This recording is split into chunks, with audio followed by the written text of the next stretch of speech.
नमस्ते कोनिचिवा स्वागत छ तपाईलाई मेरो यस युट्युब च्यानलमा। आज म तपाईलाई भव कसरी चिन्ने त्यसको बारेमा सिकाउन गइरहेको छु। यदि तपाईहरु नयाँ साथीहरुले हेर्दै हुनुहुन्छ भने सब्स्क्राइब गर्न भने नबिर्सनु होला। भिडियोमा रहेका कमी कमजोरीहरुलाई कमेन्ट गर्न भने नबिर्सनु होला। आजको भिडियो एकदमै मोस्ट इम्पोर्टेन्ट छ तपाईहरुले जापानिज भाषा बोल्नको लागि। यो बुझ्नु भएन भने तपाईहरु केही पनि गर्न सक्नुहुन्न। त्यसैले यो भिडियोलाई एकदमै ध्यान दिएर हेर्नु होला। यदि बुझ्नु भएन भने डोराइतिराइ पनि हेर्दा पनि हुन्छ।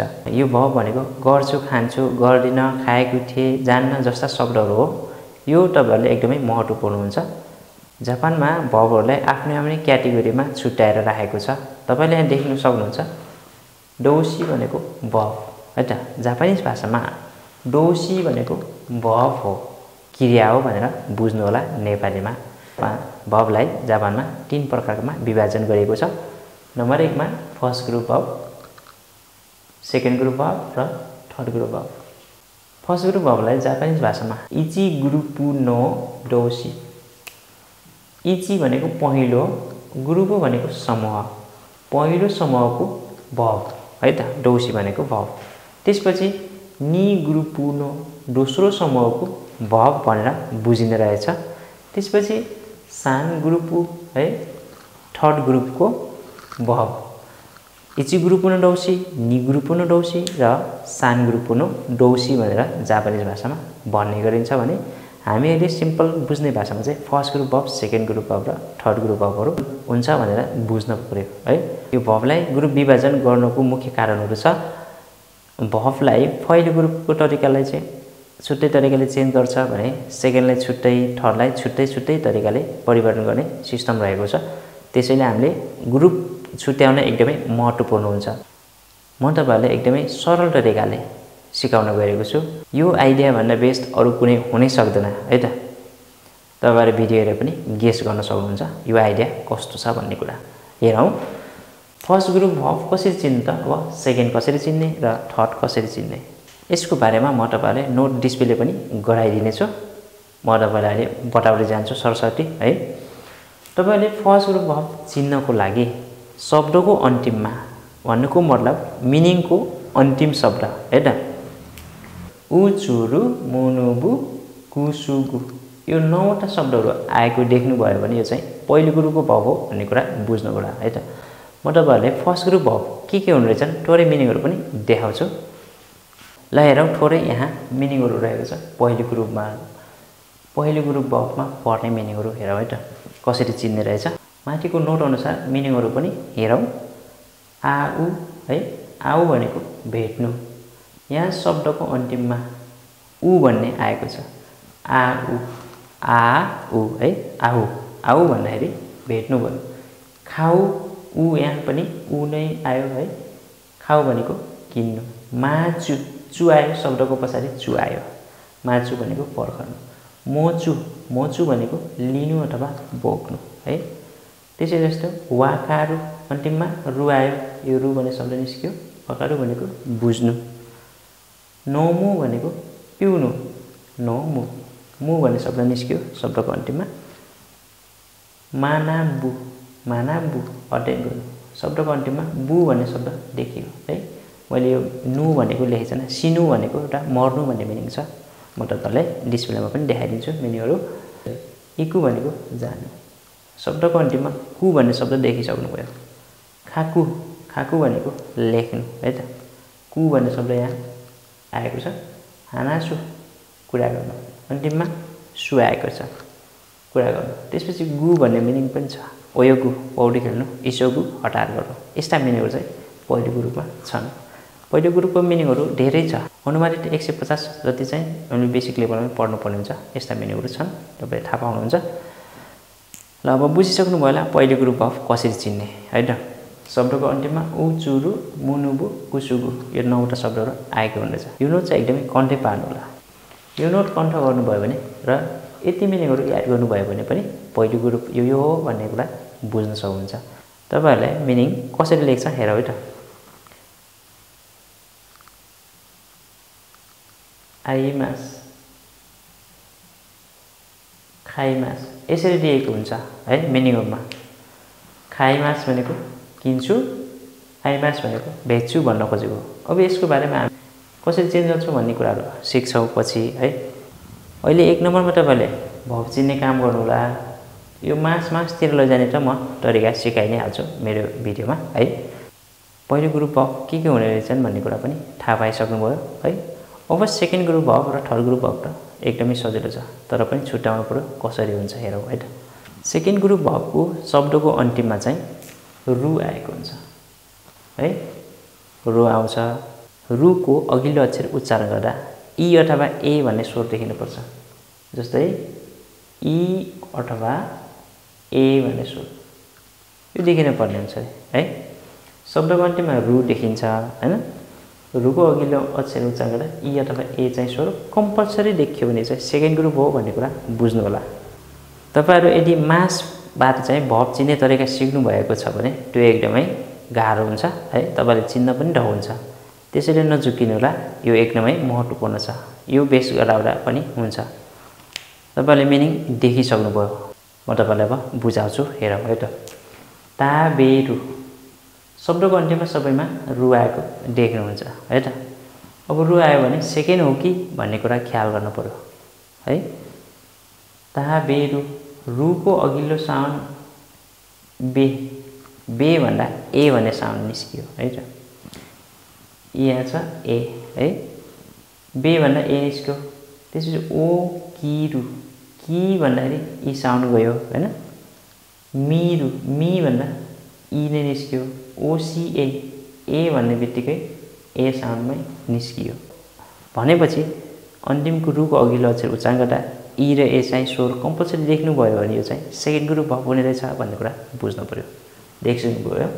ताबेरु भनेको खानु, ओकिरु उठ्नु, मिरु भनेको हेर्नु, ओसिएरु सिकाउनु।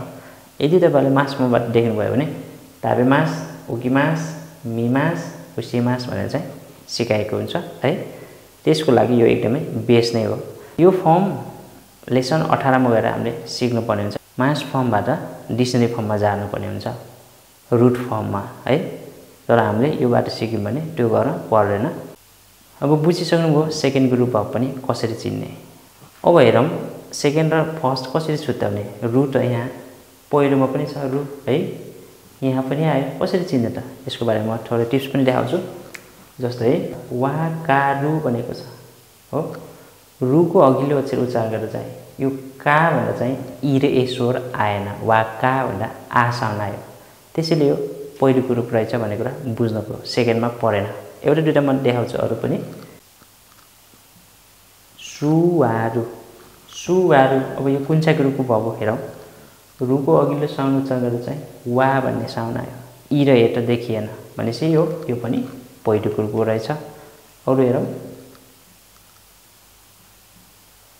आकेरु के भन्दाखेरि ए भन्ने साउन्ड निस्क्यो है त। यो ए भन्ने साउन्ड आकेरु भनेपछि यो सेकेन्ड ग्रुप भर्ब रहेछ। आकेमास पनि भन्न सक्नुहुन्छ, तर आकेमास भनेर भर्ब नै छुट्याउन चाहिँ अलिकति गाह्रो नै हुन्छ। यसरी चाहिँ तपाईले सेकेन्ड ग्रुप भर्ब चिन्नु होला। अब तपाईले बुझिसक्नुभयो सेकेन्ड ग्रुप भर्ब छुट्याउने तरिका पनि। अब म तपाईलाई थर्ड ग्रुप भर्ब कसरी चिन्ने त्यसको बारेमा देखाउन गइरहेको छु हेरौँ। थर्ड ग्रुप भर्बको अन्तिममा चाहिँ कुरु भन्ने शब्द आउँछ है त। कुरु भनेको आउनु। त्यसपछि सुरु पनि आउँछ, सुरु गर्नु। थर्ड ग्रुप भर्बको अन्तिममा चाहिँ कुरु र सुरु आउँछ भने चाहिँ नोट हेर्नु होला है त। डिस्प्लेमा देखाएको छ नोट, त्यो ख्याल गर्नु होला। कुरु र सुरु यदि मास फर्मबाट जान्ने हो भने तपाईले कुरुलाई किमास र सिमास आउँछ भनेर पनि बुझ्न सक्नुहुन्छ। किमास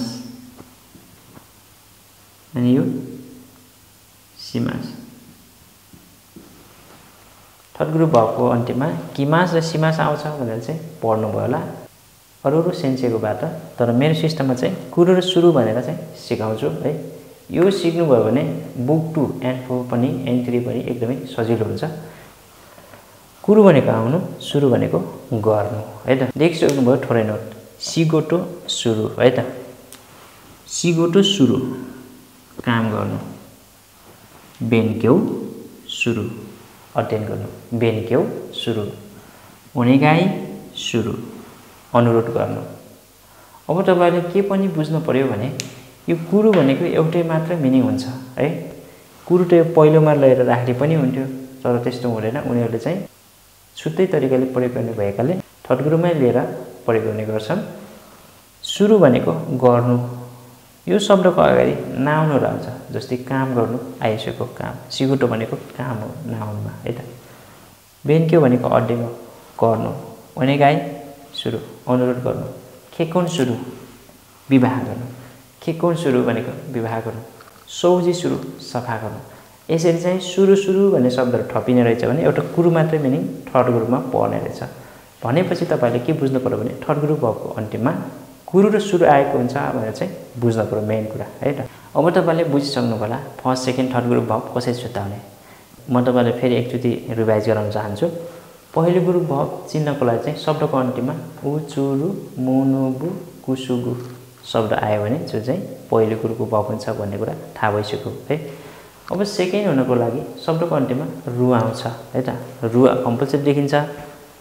रुको अघिल्लो अक्षर उच्चारण गर्दा इ अथवा ए भन्ने स्वर चाहिँ देखिन्छ भन्ने कुरा भयो। इ र ए स्वर चाहिँ कम्पलसरी देखियो भने त्यो चाहिँ सेकेन्ड ग्रुप भर्ब हो। त्यसपछि कुरो र सुरु भनेको थर्ड ग्रुप भर्ब है। कुरु भनेको आउनु सुरु भनेको गर्नु सिकुटो सुरु काम गर्नु यस्तै यस्तै मिनिङहरू चाहिँ थर्ड ग्रुपमा पर्ने रहेछन्। अब यो भर्बमा पनि थोरै एउटा रेगाई भन्ने छ अपवाद। हेर्दा यो सेकेन्ड ग्रुप भर्ब जस्तो छ तर यो सेकेन्ड ग्रुप होइन। यसको बारेमा म तपाईलाई देखाइ पनि हाल्छु है। अब हेरौँ भर्बको रेगाईको मिनिङको कुरा गर्दै थिएँ मैले। भर्बको रेगाईको मिनिङहरू कुन कुन हुन् कसरी चिन्ने त है त। भर्बको रेगाई रेगाई भनेको हो अपवाद भन्न खोजेको एउटासँग मिल्ला जस्तो गर्ने तर अर्कोसँग गएर टाँसिने मिनिङहरू हुन्छन् यसमा। जस्तै यहाँनिर छ सबैको पछाडि रु आएको छ सबै शब्दको पछाडि चाहिँ रु आएको देखिन्छ हैन। अनि रुको अघिल्लो अक्षर उच्चारण गर्दा पनि इ अथवा ए भन्ने स्वर कम्पलसरी देखिएको छ। यदि त्यस्तो देखियो भने त सेकेन्ड ग्रुप भर्ब हुन आउँथ्यो हैन तर होइन। म यहाँ तपाईलाई एकचोटि देखाउँछु। हा इ रु इ भन्ने शब्द आयो रुको अघिल्लो अक्षरमा इ भने इ नै छ इरु खा एरु ए भन्ने आयो किरु रुको अघिल्लोमा कि भन्दा इ भन्ने साउन्ड देखियो हैन। सिरु सी भन्दा पनि इ देखियो है। सुबेरु बे भन्दा पनि ए भन्ने साउन्ड देखियो। स्याबेरु बे भन्दा पनि ए नै देखियो। हाँसिरु सी भन्दा पनि इ निस्क्यो। हेरु है हेरु भन्दा कट्नु यस्तै यस्तै मिनिङहरू चाहिँ हुने रहेछन्। हेर्दाखेरि यो सबै सेकेन्ड ग्रुप भर्ब छ। अब तपाईहरुले के बुझ्नु पर्यो भने हाइरु भनेको प्रवेश गर्नु है। इरु भनेको चाहिनु खाइरु फर्कनु यो चेन्ज गर्नु भन्ने मिनिङ छ पुस्तकमा। यो चाहिँ हो सेकेन्ड ग्रुप भर्ब अनुसार जाने मिनिङ हो है त। खाइरु भनेको एउटा भ्यागुटो पनि हुन्छ। किरु भनेको काट्नु काट्नु यो रेगाइमा पर्ने रहेछ। कपडा लगाउनु भन्ने शब्द चाहिँ यो कोष्टकमा दिएको चाहिँ सेकेन्ड हो भन्ने कुरा बुझ्नु होला। सिरु भनेको चिन्नु अथवा थाहा हुनु। सुबेरु चिप्लनु स्याबेरु कुरा गर्नु चाहिँ हामीले फर्स्ट ग्रुपमा पनि देखेका छौँ। हाँसु भन्ने मिनिङ छ एउटा कुरा गर्नु त्यो जस्तै मिनिङ हो यो पनि। हाँसिरु दौडनु हेरु गर्नु माझिरु मिसिनु खेरु भनेको खुट्टाले हान्नु नेरु भनेको मुस्नु सुत्नु हुन्छ सेकेन्ड ग्रुप भर्बमा है त। फर्स्ट र सेकेन्डलाई कसरी चेन्ज गर्ने भन्ने कुरा त हामी अब चेन्ज गर्ने बेलामा थाहा पाउँछौँ। तपाईले यति बुझेर बस्नुस् कि भर्बहरू यस्तो यस्तो हुन्छन् यिनी हो मिनिङहरू भन्ने कुरा कन्ट पारेर राख्नु होला।